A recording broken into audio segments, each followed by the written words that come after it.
It's my shutout, bitch. You can't take it away. Take it. Finish him. But I am gonna rag. However, Houston saw the sideboard of Dan's list that I played last night, and it's fucking terrible. Like, it's really bad. He's playing Cavern. I'm just gonna say I would disagree with some things, but four Phyrexian Obliterators in the board of a deck that plays 4 Cavern. What the fuck? Oh my god, that's No hot. way.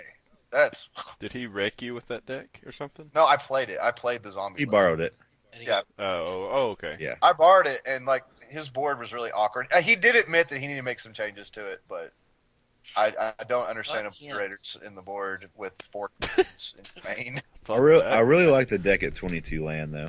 Yeah, But I know he's been having trouble, and that's why he went to 23. But I played test mine with 23, and I just got too many land. If zombies draw 6 land, you usually lose. I did draw a lot of lands like all day. I mean, I was still getting there, but Yeah. But just think of just one of those times in each games that you drew a land, you didn't draw a land. I think you would easily win. oh yeah. Like it wouldn't have had to been such a Any struggle. spell. Like I was really frustrated with round 1 because my opponent. I don't want to say anything mean about him round 1, but let me take a drink of water while I think of my words. I don't know what the guy's name is though. I do. We'll just keep it. Yeah, we'll just keep it. That's fine. Anyway, Like he listens to the show. let's just say he made a lot of mistakes. At one point, he tried to ninja a land back in his hand. That was cute. Ninja'd. Like he put it back in his hand and then went to cast another spell, and I'm like, that forest should be in play, boss. And then he kind of like looked at me like I did something wrong. Jay, don't cheat him on his forest. Yeah, I if he know. wants to pull a land off If he wants for no reason if he wants at to all. bounce a land back to his hand, Yeah, you're like boomerang that land Boomerang. for no reason. That's fine. He's man. trying to get that I'll take Lotus that all day. Cobra up. Yeah, dude. Yeah. Lotus Cobra. Yeah. 2 land drops, G-Feed. Play the G-Feed. 2 explores. What were we talking about? My dick! Definitely we're never talking about your dick. You make me sick. So tonight, I don't talk about things that don't exist, Alex. Well, I didn't say anything about my dick. You need to calm down over there. Act like I want to jump to this damn computer and whoop that oh my ass. god. I'd love to see Hate that. crime on Alex. Oh, and his oh Indian. my god. Indian style. I'd love Yeah, to- dude. I'll fucking tomahawk chop that fucking head right off, motherfucker. You ever seen Your a forehead fucking is the Indian biggest ninja? target for a punch I've ever seen in my life. Oh my god. Oh, Says the called man who out. can't reach my forehead. Ooh, got you good, We Jake. got him good. Go You're home. not We got even him. tall. Go What are you take talking it. about? I'll give him We're one. like the same I'll give height. him one. What are you talking about? We're like the same Talking height. to Oh my gosh, I have to cut out so much shit. You All gotta right, cut out all right. shit. Let's move on. This is great. All right, I kind There's for the premium next content. little ginger segment tonight. I kind of wanted to talk about. Oh, God, here we go. Shut up! Boring. I've got some good feedback on this, so you can suck my dick. Was it Joe? I kind of Was it wanted. Joe from below? Fuck that guy. I kind of wanted to talk about sideboarding, just kind of some tips, because I know a lot of people. I still struggle with what cards to put in and pull out, but I kind of wanted to just express a couple of tips about building it, and pull also out. when you're sideboarding, like not giving information away to your opponent. First off, I've struggled with this a lot, and I think I'm kind of pulling out of it a little bit. It's really easy to build your sideboard with all reactive cards. By reactive cards, I mean a very defined answer for something, given something like Combust or Celestial Purge or something. Say you're playing a deck that has 3 colors and one of them is black, and you're thinking and you side in Celestial Purge. That may not always be correct because they're running 3 colors. They may only have like 6 targets for your Celestial Purge, something like that. Like adding in too many reactive cards. So it's easy to put in, like, you go through your 15 and see like 6 or 8 cards that may help you. But at the same time, you have to think about what cards you're pulling out of your deck. If you build a good deck, it's going to work together and it's going to have a lot of synergy. And when you sideboard, you want to increase your chances on beating your opponent, but you don't want to take out so much stuff that you desynergize or make your deck worse, because sometimes you just need to side in 3 reactive cards, because you could get an opening hand or you could draw into a lot of cards that are very reactive, but you're not doing anything. You may board in artifact hate, but you may board out creatures. So yeah, you have that hate to kill their sword or whatever, but you still don't have a presence on the board, or you still can't apply pressure. So keep in mind on, I guess, your ratios of how much you're siding in and out, because it's really easy to be like, oh, this card's good against them, these 2 cards are good against them, these 5 cards are good against them, And then you go to your deck and you're just like, what do I take out? And you start taking out really good cards or consistent cards. You may take out like Llanowar Elves or Birds of Paradise or something that may make your deck more consistent. That leads to just some awkward games. And another thing I just kind of wanted to tip, I don't know, it may be something at a big tournament that you may want to consider. It's probably not a big F&M thing, especially if you play against a lot of the same people. I guess this would be more of a tip toward that. But you got 15 cards in your sideboard. You've played against this deck 100 times, so you're playing against a friend. You know his deck, he knows yours, but you guys don't know each other's sideboards. Maybe he knows a couple of cards in your sideboard. He knows what you're going to side in. So you may set out 5 cards to the side, and you go through your deck and you pick out 5 cards and you put them back in your sideboard. Put those 5 in the sideboard and you shuffle it in, whatever. Sometimes when I see an opponent pick out 3 cards, I can know what those 3 cards are, or I can predict what those 3 cards are. And I feel like that's an advantage some way, even though you're not necessarily completely giving over information to your opponent. Sometimes it could give that advantage or give them that mindset of knowing what could be coming or being able to play around cards. I would suggest this if you can shuffle fast, because I know there's some people that can't do that and can't shuffle and present their deck in 3 minutes. But if you can, take your sideboard, put the whole sideboard in your deck, do 1 or 2 shuffles, not a pile shuffle, just simple shuffles, and then go through and take out 15 cards. That's an old school trick. Didn't Alex Haynes do that this last Pro Tour? Yeah, I mean, he did I that think a lot. almost everyone does it on the Pro Tour, Oh, shit. especially in Game 3. Yeah. Especially in Game 3, because you'll change cards on the play or on the draw, which I was kind of going to mention. But yeah, especially if you play a lot of people that kind of know what you're going to do or they think they know what you're going to do, sometimes just be safe, put them all in there, do a couple quick shuffles, and pull 15 cards out. And you'll be surprised that going through your deck with that sideboard in there, you'll be going through and you're like, this card's bad for this matchup, this card's bad for this matchup. And you can easily pull out 15 cards a lot easier than putting 5 aside and going through your deck and trying to 5 cards. Right. It's something if you guys want to try. It may not work for you. It has helped for me. Sometimes I just don't care. Something to keep in mind. Anybody else got any other tips they kind of want to put towards sideboarding or something that's helped you improve? Because I know sideboarding is kind of a tough subject to tackle and a tough thing to break Yeah, I'm the down. fucking worst at sideboard. I've got some sideboard tips. Okay. If you have one bad matchup that you know you just really can't beat without a sideboard, doesn't mean make a 15-card sideboard just for Unless that it's one. dredge. Because, I mean, that could easily blow you out. The super hate to one deck Yeah, or whatever. it's like, oh my god, I hate Solar Flare, fucking 4 Graph Digger's cages. Yeah.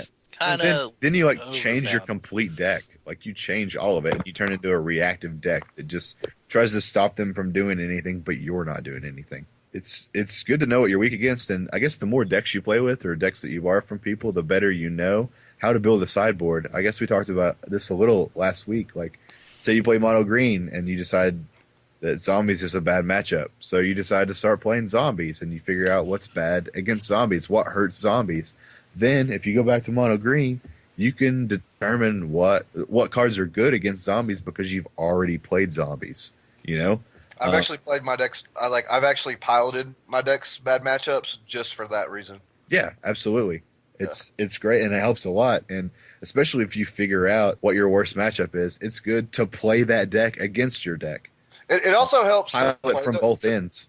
Yeah, it also helps to play those decks that are bad matchups for you, not just for sideboarding purposes, but to also kind of realize what is going to be the normal line of play for your opponent. Yeah. Like what they're normally going to predict. do. Yeah, like so you can predict what's going to happen. Yeah, You're like, but there's okay. going to be a bonfire next turn, right? Well, other than that, I'm just kidding. That's I'm sure. yeah. I mean, bonfire. Fuck God, stupid miracle. Screws everything up. Everything. But no, like Oh, can we all agree it's the best miracle out there? yes, I know Entreat was there for a I while. love Entreat, Entreat. Entreat's probably right behind it, but bonfire is definitely the best. I'm going to go I with think Revenge of Entreat's the more Hunted. fair. Revenge of the Hunted? Yeah. Is that what you said? Yep, Revenge of the Wow, Hunted. you fucking... Revenge of the No, Hunted is no, really scratch good. that. Shiny, Reforged the Soul. Just Vanish. Just better. Only the shiny one, though. Only the The shiny regular one. ones are bad. Well, So yeah. I guess the third Just host very job is fair. open because Alex is basically quitting right now. So. I'm sorry, what did you say? I was That's his resume. your mouth. Just retard fell out. Anyway, I definitely haven't played long enough to know what the. Pause for Alex to laugh. I definitely haven't. Damn it! Shut up. Sorry, it takes up like 18 minutes to actually. Oh my god, here we go. I don't even know what he's laughing at. I know. Are you Well, it means playing with so. your little thing below your waist? Like, What? is it No, I'm playing entertaining? Pokemon. He's like the jackass. Don't be thinking about his dick, Houston. Yeah. God, you make me sick. For me, again, I've said that I haven't played a lot. I don't know what the hardest part of Magic is to master, but I definitely think sideboarding seems like it's up there. Not only choosing the cards, not only putting them in, but what to take out. There's just a lot of hard decisions, and it's also the part of your deck that has to constantly change with the meta if you want to keep playing those 60 main cards. It's something that I'm really focused on right now because I really think it's gonna kind of put me to another level.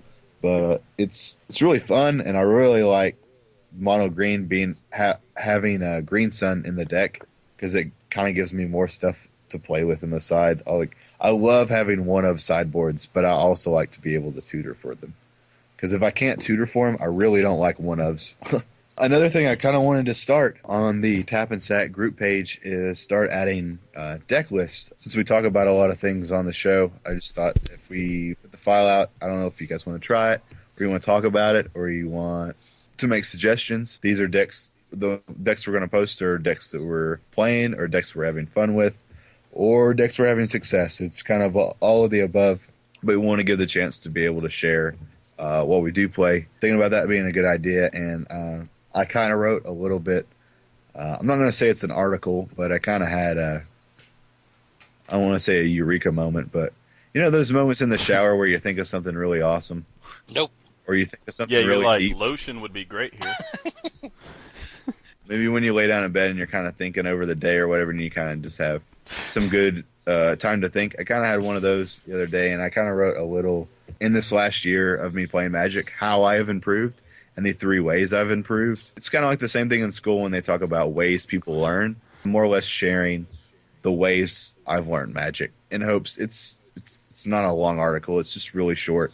Hopefully it'll help somebody. I don't know. I'm going to kind of get someone to look over it, and I'm going to post it on the Tap and Sack group website under files if anybody wants to check that out. Not prescribing to be an article writer in any way, but I do like sharing, and I do like helping people that have just started, and I want people to be able to start off, have a good time, learn a lot, and enjoy the game like I have.